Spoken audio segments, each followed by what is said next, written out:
ইরানে অভিযানে ৬ মার্কিন সেনা নিহত। সৌদি আরবের রিয়াদে মার্কিন দূতাবাসে হামলা ইরানের।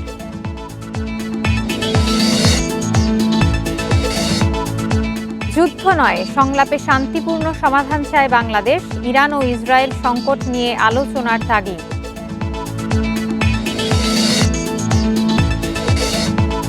উত্তরার দিয়াবাড়িতে বাসায় ঢুকে বৃদ্ধাকে হত্যা করল দুর্বৃত্তরা। তদন্ত করছে তুরাগ পুলিশ, ২ জন আটক।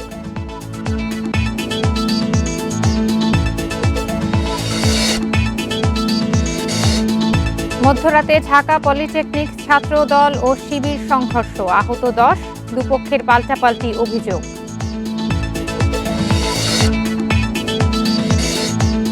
ঈদযাত্রায় নবীনগর চন্দ্রা মহাসড়কে যানজটের শঙ্কা। নির্মাণ কাজে সরু সড়ক, শৃঙ্খলায় থাকবে পুলিশ।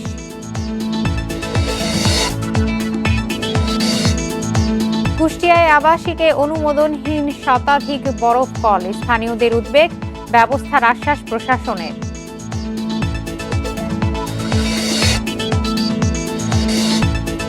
নারী এশিয়ান কাপ ফুটবলে বাংলাদেশের অভিষেক আজ। সিডনিতে চীনের বিপক্ষে ম্যাচ দুপুর ২টায়।